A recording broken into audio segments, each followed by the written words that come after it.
Kalau saya makan ini, makanan tersebut itu bisa mengurangi penderitaan saya dalam hal fisik atau tidak. Dia akan hitung begitu. Dan dia tidak perlu makan itu banyak, mungkin ya. Dan dia tidak banyak memperhitungkan ini makan enak atau enggak. Pahit sedikit juga tidak apa-apa. Pare ini bagus loh, kandungannya ini. Dia bisa terjemahkan, kandungan pare ini begini, kandungan kentang itu begini. Jadi kalau kita makan kentang, itu kecenderungan orang begitu. Tetapi mereka tidak akan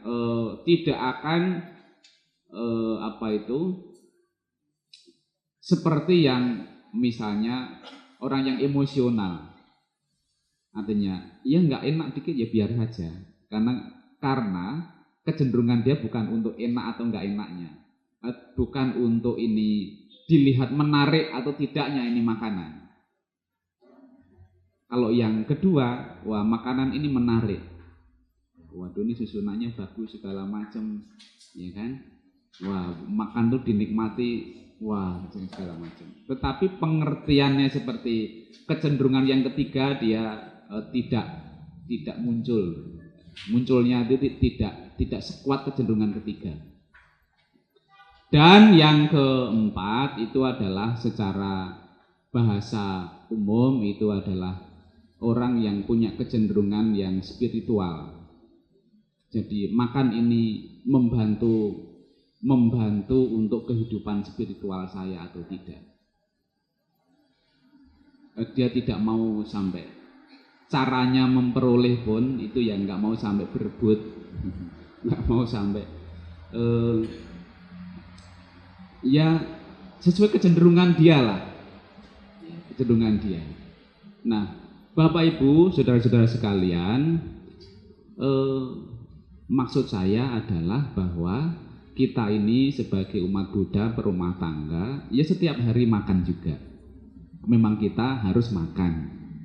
Setiap hari ya kita mungkin sembahyang juga, apakah di rumah atau mungkin setiap minggu ke wihara. Memang kita sudah memilih keyakinan kita sebagai umat Buddha. Setiap hari ya kita melakukan aktivitas-aktivitas seperti berpakaian, seperti nyisir rambut dan sebagainya, memperlakukan tubuh. Tetapi sekarang adalah saya menawarkan bagaimana kalau kita sekarang berusaha belajar membuat satu evolusi spiritual di dalam hal ini. Makan tetap makan, berpakaian tetap berpakaian, ke kondangan perkawinan tetap kita pergi. Dan kita juga tidak atau rasanya belum mungkin untuk menyelesaikan semuanya pada waktu yang sama, juga tidak seperti itu. Tetapi kita tentu bisa memulai dari yang memang kita seharusnya bisa melakukan itu, gitulah. Karena memang kita bukan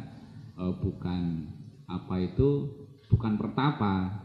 Tapi kalau sekarang belajar mengarahkan atau menuntun ke pengertian yang benar, menuntun diri ke arah yang lebih baik, diawali dari hal-hal yang misalnya makan, itu kan hal yang mungkin sekali kita lakukan, bukan tidak mungkin.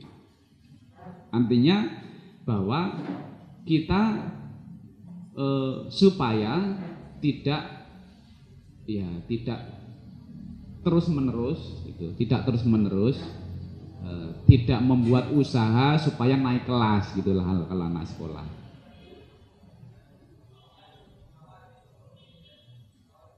Ya minumnya ya biasa minum apa ya minum nggak apa-apa. Tetapi kalau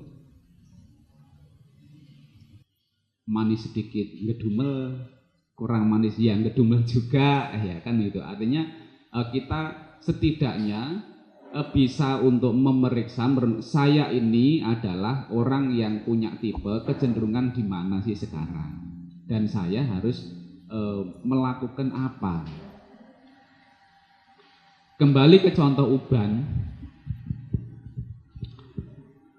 itu ada satu cara mungkin penyelesaian yang lebih spiritual. Kalau tadi itu adalah penyelesaiannya karena nggak berdaya, nggak mungkin dicabuti semua, ada, jadi ya pasrah lah gitu ya. Nah sekarang bagaimana yang kita sudah alami ini untuk digunakan alat peraga dengan satu mengembangkan pengertian yang lebih baik.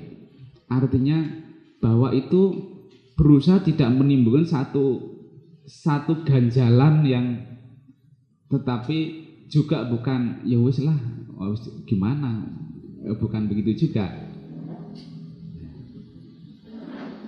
Karena seperti yang kita pelajari bersama dan kita juga tahu bahwa hal-hal yang kecenderungan yang hubungannya dengan pertama lebih-lebih atau kedua itu kan ya kita semua tahu, hafal bahwa sifatnya di dalam hal itu ya kita mengerti ya, tetapi penyelesaiannya seperti apa ke dalamnya, itulah yang saya maksud, membuat evolusinya itu seperti begitu. Saya pernah ngobrol dengan teman sesama berumah tangga. Saya bilang, pernah nggak Bapak ke kawan saya ngetes jadi begini, kalau punya anak itu dipangku, tetapi yang dilihat, yang berusaha disadari itu reaksi sendiri terhadap si anak. Itu sering kita hanyut ya, anakku kadang lepas, bentar lepasnya itu juga tidak lepas betul gitu ya, jadi keseret-seret.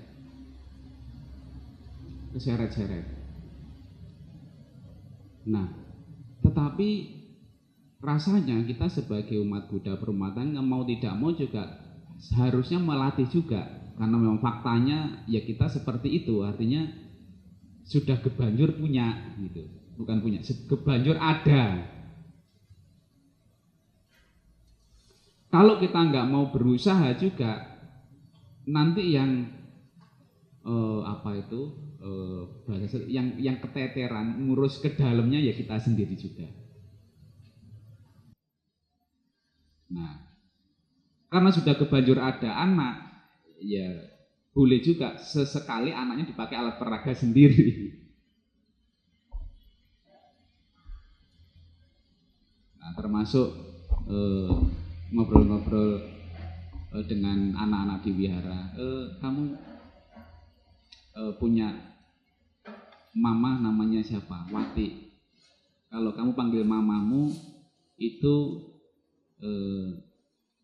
pakai kata-kata atau kalimat mama kan, mama Wati atau mama. Nah sekarang seandainya nggak usah begitu, Wati kesini, Wati. Reaksinya kira-kira saya tidak menyuruh, artinya dalam omong-omong, seandainya kita lakukan itu, reaksinya mama kita apa? Kayaknya ngamuk ya Pak Win. Kenapa ngamuk? Ya karena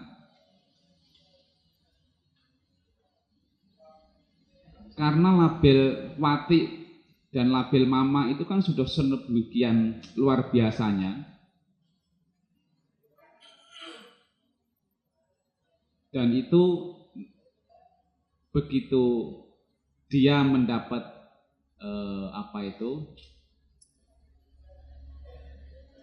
rangsangan yang tidak sesuai, itu penolakannya juga bisa luar biasa atau bisa juga tidak luar biasa, tergantung dari bagaimana membuat evolusi spiritualnya. Tetapi ya itu hanya hubungannya, kalau misalnya contoh hubungannya mama, tetapi dengan diri kita juga seperti itu. Dan yang tidak jarang itu adalah dalam hal memberikan satu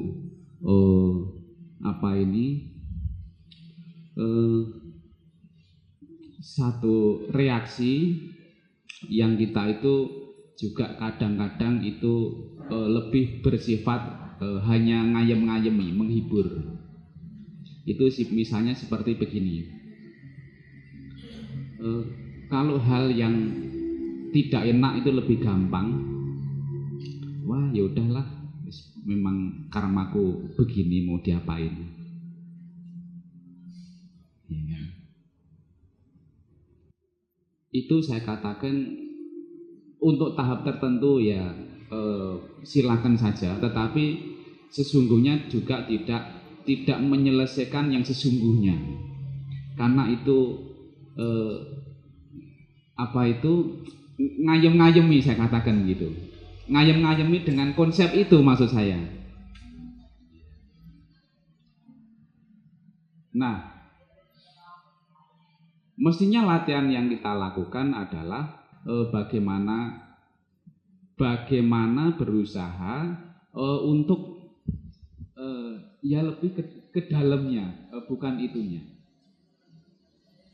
Tidak mudah juga. Tetapi seperti di awal saya katakan juga tidak perlu seluruhnya. Gitu. Apa yang memungkinkan saja kita lakukan untuk kita sadari dalam hal itu, supaya kita itu tidak babak belur sendiri.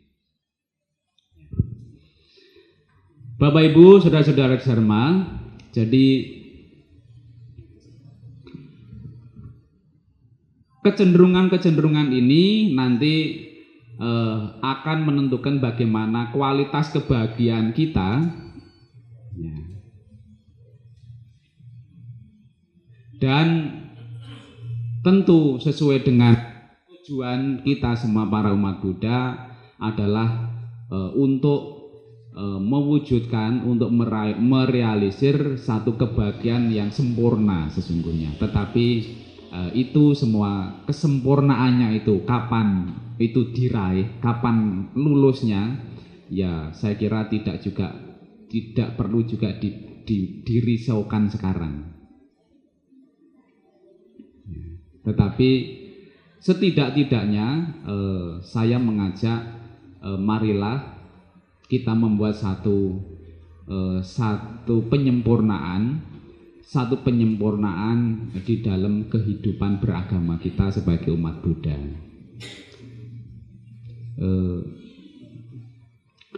Yang kedua adalah ada hal yang mungkin bisa saya rumus. Ya, kalau ada biasa kita itu ada aksi reaksi dan terus menerus kejebak ke aksi reaksi tidak selesai, dan kita harus lengkapi juga dengan satu perilaku, harus ada kontemplasi. Kalau tidak, itu kita akan sibuk terhadap aksi reaksi, dan kita harus ada kontemplasi juga. Nah, supaya menjadi lebih stabil. Demikian sementara Bapak Ibu yang bisa saya sampaikan. Nah, selanjutnya kalau ada hal yang bisa dibicarakan bersama-sama, di sini saya tidak sebagai guru, enggak. Jadi ya nanti saling belajar bersama lah ya, belajar bersama. Boleh ya. Selamat siang Mas Win. Selamat siang. Nama saya Jiho. Iya Pak Jiho. Sudah lama tidak jumpa Mas Win. Iya. Jadi untuk rumusan tadi Mas Win mengutarakan pada suatu ketika diajak oleh teman yang ke wiharanya itu Cun, itu penyampaiannya Mas Win untuk ke kita itu apa, akhirnya kemana. Kemudian yang kedua, yang mangku anak tadi juga nggak ada loh, tujuannya itu apa yang diutarakan. Jadi mohon maaf kalau pertanyaan saya seperti itu. Terima kasih Mas Win. Untuk yang pertama, yang Cun tadi, itu sekedar saya buat contoh kecenderungan. kecenderungan yang saya tangkap bahwa nampaknya teman saya itu, yang teman-temannya pergi itu, lebih ke hal yang materialistik, hanya begitu saja. Ya, lebih ke hal yang materialistik. Apakah itu salah? Saya katakan ya, saya tidak, ya nggak salah juga, artinya, tetapi juga ada hal yang menurut saya ada hal yang lebih baik, yang secara materi juga nanti akan terpenuhi. Jadi ibaratnya itu adalah kalau kita berusaha mengembangkan ke yang di sini, itu hal yang di sini nanti akan ikut, maksud saya begitu. Meskipun tidak sengaja itu kita mau ini, itu hukumnya begitu. Artinya gampangnya beginilah, Sang Buddha itu kan memberikan ajaran, katanya kan kalau menjalankan sila, berdana dan sebagainya itu kan membuat hidup nggak susah. Tetapi tidak susahnya itu juga tidak bisa dikatakan bahwa nggak susah itu ukurannya memiliki sebanyak ini, secara kan tidak begitu. Tetapi pasti ada perkembangan atau ada satu perubahan, hidupnya pasti lebih berkualitas. Itu yang sudah pasti. Dibanding kalau misalnya kita renungkan dulu sebelum mengerti menjalankan ikut ajaran ini, itu seperti apa kualitas kehidupan kita, tidak hanya materi tetapi kualitas dalam hal batin ya kita dengan sekarang gitu. Nah, ada hal yang ajaran ini, jadi kalau menempatkan ke yang luhur di sini, itu saya memastikan bahwa yang ini nanti akan ikut. Tetapi kalau hanya berhenti ke kecenderungan yang pertama, yang di sini tentu tidak berkembang, maksud saya gitu. Artinya ya makan ya sebanyak-banyaknya aja, atau ya pokoknya ya, saya punya duit, mau makan apa, makan di mana ya suka-suka saya.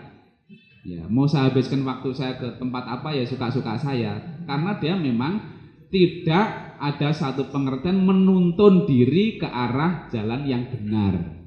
Nah, kita ini, maksud saya pertemuan pada siang hari ini menawarkan, mengajak, ya berbagi, marilah kita melakukan usaha menuntun diri ke arah yang benar itu. Ya kapan itu tercapai yang sebenarnya idealnya itu, ya nggak usah dipikir dulu gitu maksudnya, daripada nanti kita stres.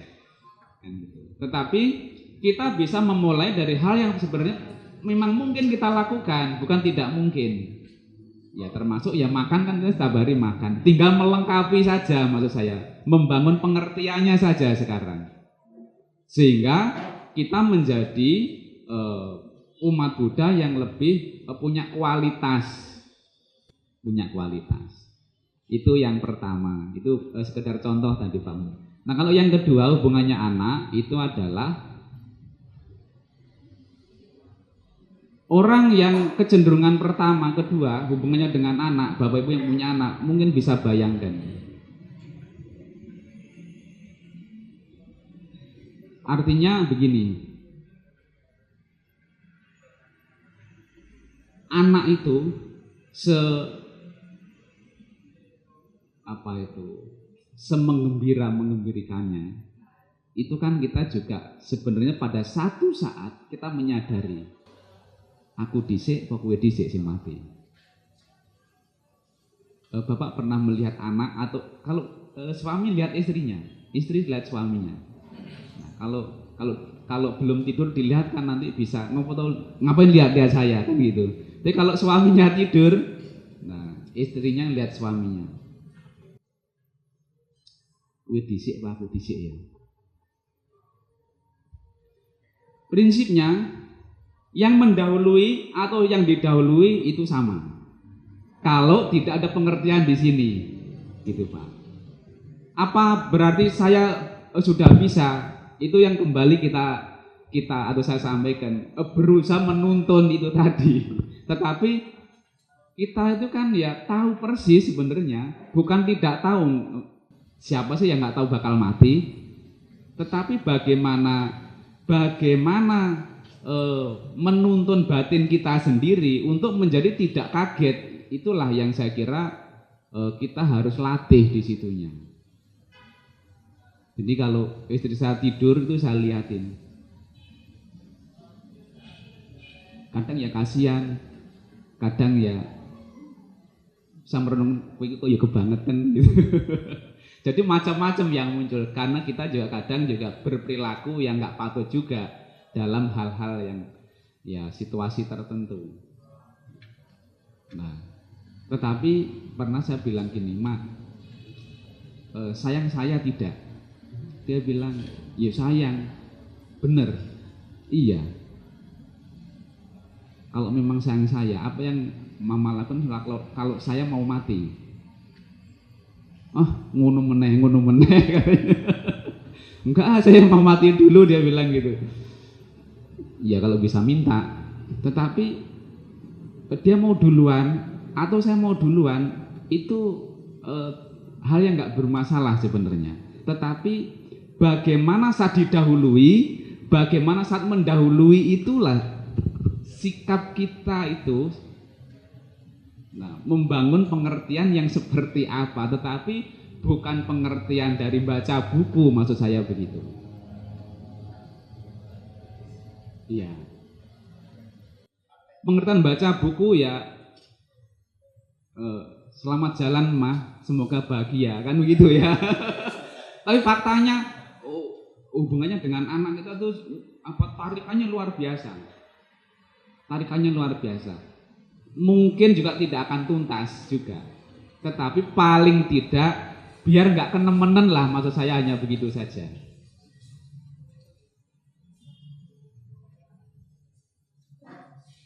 Ya itu anak, ya itu istri, atau barang-barang juga lah, atau barang-barang juga.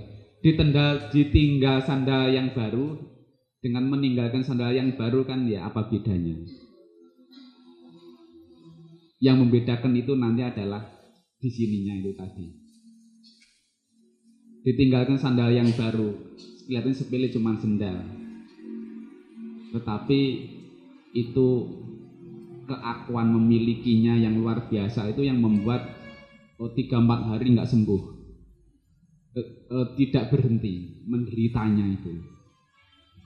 Karena secara spiritual itu kita tidak. Dan waktu berusaha menyadari nggak hanyut dengan satu pengertian yang lebih baik, itu juga tidak langsung bisa selesai. Lalu membuat ulah ini si biang keroknya itu. Tapi kan yura bener toh. Ya, bermacam-macam dalih. Jadi waktu kesadaran ini nanti berusaha mulai menguat, yang ini nanti turun. Tapi begitu ini turun, ya, hanya begitu saja. Nah, maksudnya adalah bahwa kita bagaimana dalam hal yang tadi saya katakan yang paling bisa mungkin kita lakukan itu, ya bisa dikatakan ya etok-etok itu ya ajar memperkuat yang di sini. Ada kawan saya, Bapak Ibu, itu ada 3 orang. Jadi saya punya satu kelompok itu teman-teman yang dia tidak semuanya Buddhis. Nah, dia tidak semuanya Buddhis. Dan waktu itu ketiga-tiganya itu belajar untuk berhenti merokok. Ya, maaf yang bapak-bapak merokok ya. Nah, saya menceritakan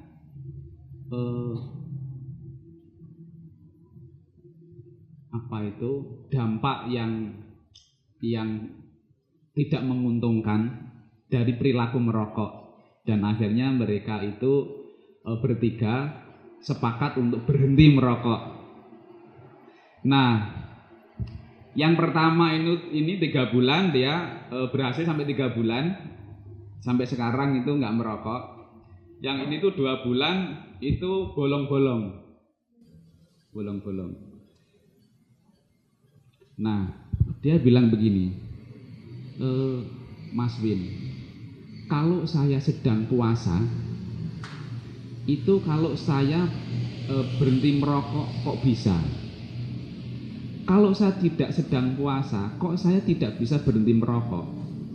Ya dia bilang, itu kenapa? Saya katakan, itulah permainan di sini. Itu permainannya adalah kalau sedang puasa itu kan seperti ayah memberitahu anaknya yang kecil,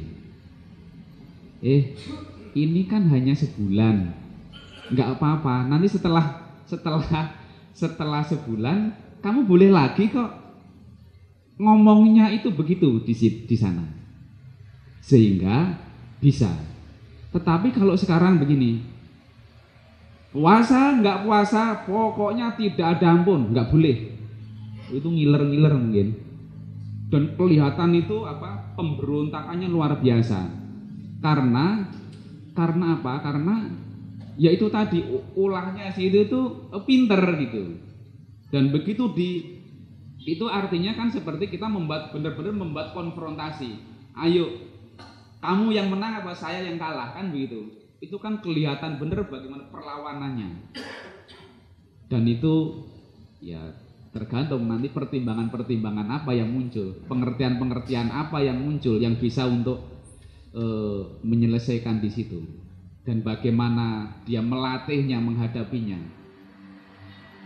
Nah, lalu yang 3 bulan Bapak Ibu itu waktu kumpul cerita lagi, Mas Win, kayaknya kalau saya sekarang ngerokok sebatang aja sudah nggak melekat kayaknya.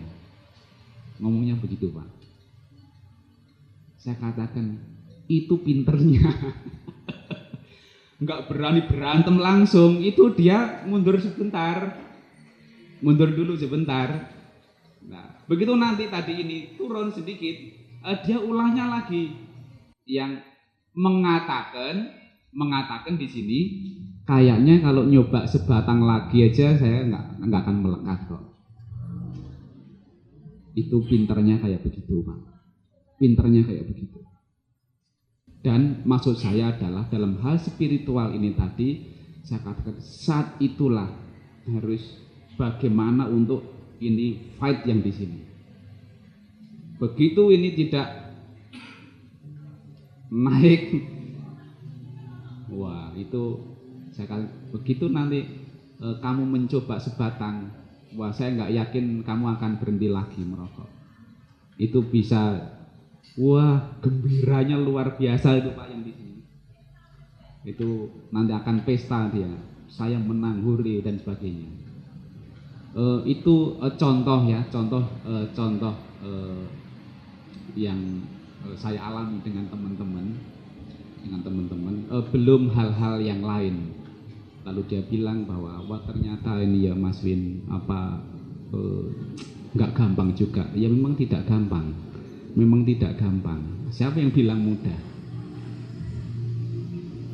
Ya, tetapi Bapak Ibu sekalian, nah itulah yang tadi kaitannya dengan anak yang saya bopong itu tadi. Terus terang belum berhasil saya, tetapi hal yang lain mungkin bisa katakan mendingan, asal tidak yang bopong ini. Tetapi apa mau dikata, wong sudah kebanjur jadi anaknya, kebanjur mau namanya jadi bapaknya, dan kita kebanjur tahu bahwa ajaran Sang Buddha itu begitu, ya kan udah kepalang tanggung kan ya maksudnya gitu. Ya udah dimulai saja. Dari mana mulainya yang enak itu kan pilihan masing-masing. Mulai dari pinggir sini ya boleh, dari yang sana juga nggak apa-apa. Karena aktivitas kita tuh kan bermacam-macam. Belum berhasil di sini ya biar aja ditunda dulu. Tetapi yang di sini yang bisa diusahakan ya diusahakan dengan lebih baik supaya ada menaik kelas gitu. Ada satu evolusi. Demikian Bapak Ibu. Mengatakan oh ini bukan anak saya, itu yang saya belum jelas terus terang. Apakah ini, oh ini anak saya beneran, atau ini saya tinggalkan, ini secara spiritual ya Pak, bukan secara teori. Jadi dalam hati itu akan mengatakan seperti itu atau bagaimana? Atau seandainya saya meninggalkan ini, saya harus rela, atau sebaliknya saya ditinggalkan oleh ini rela, atau gimana, itu yang jelasnya seperti apa itu Pak, secara spiritualnya itu. Satu. Yang kedua, lalu bagaimana kita untuk menyikapi hal-hal yang sifatnya umum, tapi bagi kita umat Buddha ini seperti jadi tidak umum. Misalnya begini Pak, kita tadi Bapak mengatakan bahwa kita diwihara lama-lama mungkin baca parita. Kita dengan baca parita kita menjadi puas, menjadi lega, menjadi enteng, menjadi enak, segalanya jadi padang, menjadi terang gitu ya Pak. Iya, menjadi lega gitu Pak. Tapi di sisi lain Bapak tadi mengatakan bahwa itu nanti akan ada kecenderungan bahwa suatu ketika katakanlah itu tidak mujarab lagi, atau mungkin tatarannya sudah sebenarnya naik, tapi karena kita tidak tahu mengukurnya, ya mengukurnya bagaimana kita baca parita tadi berhasil apa tidak. Karena kalau tadi kan jelas ya Pak ya, setelah pada tingkatan tertentu kan kita tidak tahu, kok podo ya orang ngepek, nggak ngepek. Nah itu mungkin kita akan menjadi bosan dan sebagainya. Nah itu apa yang kita lakukan. Kemudian yang ketiga, apakah kita harus melakukan yang sedang-sedang saja, atau kita ekstrim, atau bagaimana? Karena beberapa hari yang lalu ada seorang tokoh agama tapi bukan non-Buddhis. Kalau kamu cinta dengan agama, yo rasah kebangetan. Ning nek kowe cinta dunia, yo rasah kebangetan. Artinya begini. Kemarin tuh yang disampaikan tuh kalau ndak salah gini. Nek kowe arep dikir kat subuh ngantek jam 2 awan kuwi yo ora pas. Artinya seperti itu yang disampaikan. Tapi kalau kamu itu mencintai dunia, golek duit terus, ning orang ngerti agama, aku ya ora bener. Lah ini yang bener yang gimana itu? Mohon penjelasan Pak, terima kasih. Kalau yang ketiga itu dua-duanya enggak bener. Lah kan gitu ya. Jadi yang ketiga mungkin jawabannya itu aja. Artinya kalau golek duit terus ya, atau cikir terus ya, sama-sama nggak bener, sama-sama nggak benernya maksudnya saya hubungkan dengan bahwa kita ini juga ya bukan penjikir juga gitu. Kehidupan kita kan bukan penjikir, tetapi kita juga orang yang sudah terlanjur belajar dan mengenal ajaran Sang Buddha ini. Artinya juga kita ini juga tidak menjadi orang yang gila cari uang terus kan begitu.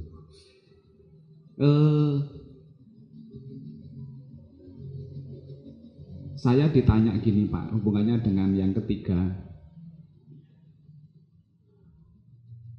Itu mungkin bisa menjadi jalan tengahnya gitu ya. Pak Win bekerja mendapat gaji dengan pekerjaan yang 1 bulan itu puas tidak? Saya katakan saya puas. Nah kawan saya ini dia itu bukan teman di pekerjaan ya,